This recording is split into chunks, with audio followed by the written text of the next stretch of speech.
Police ने महिला की हत्या का खुलासा करते हुए आरोपी पति सहित 3 आरोपियों को किया गिरफ्तार। बहादुरगढ़ पुलिस ने रीता शर्मा हत्याकांड का सनसनीखेज खुलासा करते हुए आरोपी पति सहित 3 लोगों को गिरफ्तार किया। पुलिस ने घटना में प्रयुक्त 2 चाकू भी बरामद किए। पत्नी की बीमारी में पैसा खर्च होने और घरेलू कलह के चलते पति ने अपने 2 साथियों के साथ पत्नी की बेरहमी से हत्या कर दी और पुलिस को गुमराह करने के लिए घर में लूट होने की सूचना पुलिस को दी, लेकिन जांच के बाद पुलिस ने आरोपी पति सहित 3 आरोपियों को गिरफ्तार कर लिया। आपको बता दें, पूरा मामला जनपद हापुड़ के थाना बहादुरगढ़ क्षेत्र के गांव मोहम्मदपुर रुस्तमपुर का। 3 फरवरी की सुबह मोहम्मदपुर रुस्तमपुर निवासी राहुल शर्मा ने पुलिस को सूचना दी कि वह शादी में गया था। सुबह जब 4 बजे वह घर वापस आया तो उसकी पत्नी की खून से लथपथ लाश घर में पड़ी थी और घर में सामान और नकदी चोरी हुई थी। सूचना पर मौके पर पुलिस और फॉरेंसिक टीम ने पहुंचकर पूरे मामले की जांच पड़ताल की, जिसके बाद पुलिस ने शव को कब्जे में लेकर पोस्टमार्टम के लिए भेज दिया। पुलिस ने इस पूरे मामले का खुलासा करते हुए आरोपी पति राहुल शर्मा और ग्राम मोहम्मदपुर रुस्तमपुर निवासी शेर अली उर्फ शेरा और फिरोज पुत्र महमूद को गिरफ्तार किया। आरोपियों ने पूछताछ में अपना गुनाह कबूल कर लिया। वहीं आपको बता दें कि मृतका रीता शर्मा के परिजनों ने आरोपी पति पर किसी महिला से अवैध संबंध का भी आरोप लगाया था, लेकिन पुलिस इस मामले में जांच के बाद ही स्थिति स्पष्ट होने की बात कह रही है। प्रतीत हो रहा है कि वो चूंकि बाहर गए थे तो उस दौरान कुछ लोगों ने आकर के इनके घर में लूटपाट करी और हत्या करी। घटनास्थल निरीक्षण के दौरान काफ़ी जो राहुल शर्मा की स्टोरी थी उस पर काफ़ी संदेह जनित हो रहा था। घटनास्थल को देख करके प्रतीत हो रहा था कि किसी प्रकार की लूटपाट नहीं हुई है और ऐसा भी लग रहा था कि कुछ साक्ष्यों को छिपाया गया है।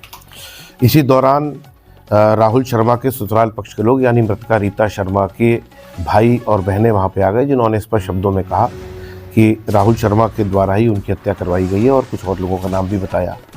पुलिस के लिए चैलेंज था। हम लोगों ने उसमें 2 बार फील्ड यूनिट भेज करके साक्ष्य संकलन कराया, तमाम और इन्वेस्टिगेशन से संबंधित और कार्रवाइयाँ करी हैं, जिसके बाद ये खुलासा हो गया कि किस प्रकार से राहुल शर्मा ने आपसी जो कलह होती थी उस कलह के चलते अपने साथ में कार्यरत कुछ लड़के उनको बहला फुसला कर उनको लालच देकर और पुराना जो इनका कोई उधार था उसको ख़त्म करने और साथ में बाद में भी और कुछ पैसे देने की बात कहकर उनके साथ मिलकर अपनी पत्नी की हत्या करी थी और इसका पूरा तरह से खुलासा हो गया है। पुलिस ने इसमें राहुल शर्मा जो मृतका के पति हैं और साथ साथ शेर अली और फिरोज, वो 2 व्यक्ति जो इस घटना में शामिल थे, उनको गिरफ्तार किया है। पूरा घटनाक्रम स्पष्ट हुआ है। आला कत्ल को बरामद किया गया है। सर, इसमें इनके द्वारा कोई कोड वर्ड भी यूज किया गया था हत्या को?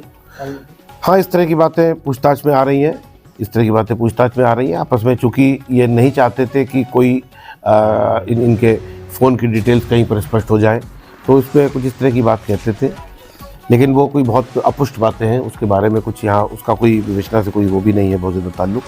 ये बात ज़रूर आई है कि इस तरह की बातें आपस में कोड वर्ड इस्तेमाल करते थे और घर में प्रवेश दिलवाया था राहुल शर्मा ने ही, और 2 तारीख की शाम को लगभग 8:30 बजे के आसपास ये घटना कारित करी गई। बाद में अपनी एलिबाई क्रिएट करने के लिए कि मैं कहीं और मौजूद था, एक शादी में भी गए हैं, वहाँ पर फ़ोटो खिंचाई है और उसके बाद वहीं से ये चांदपुर जाना इन्होंने बताया, जबकि ये घटना पहले हो चुकी थी।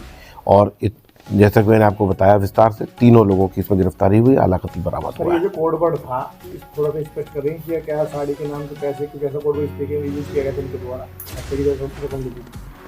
अब इस बारे में देखिए, कुछ आप बता पाएंगे कुछ क्या कहते थे वो? साड़ी के इनके द्वारा बताया गया था कि साड़ी के नाम पर पैसे दे देना, साड़ी का शब्द का प्रयोग करेंगे, साड़ी के पैसे दे देना, बस इतना। सर, पीड़िता के परिवार का कहना था, जो मृत है, कि उनका इनके पति के साथ किसी अवैध संबंध था, उसके चलते इन्होंने अपनी पत्नी की हत्या की। क्या इन्होंने महिला बताई जा रही है? देखिए, ये सारी बातें विवेचना के क्रम में जो है सामने आएंगी। ऐसा कुछ प्रथम दृष्टया ऐसा नहीं प्रतीत हो रहा। मैंने मृतका के बेटे से भी बात करी है इस संबंध में और परिवारजनों से भी बात करी है। इस प्रकार की बात नहीं है, लेकिन अगर साक्ष्य इस प्रकार के आते हैं कॉल डिटेल्स के आधार पे या स्थानीय, ये बात सही है कि इनकी जिस महिला के लिए बात करी जा रही है वो इनकी मृतका पत्नी की पहले मित्र हुआ करती थी और इसी वजह से घर में आना जाना था। सामने ही कॉस्मेटिक्स की दुकान है उनकी। लेकिन ये सारी बातें विवेचना के क्रम में आएंगी कि इसमें इसमें किस कारण से हुआ। जो अभी तक जानकारी मिली है, घर में आपस में बनती नहीं थी, कलेश होता था, उसी को लेकर अपने रास्ते से हटाने के लिए ये घटना कारित की गई है।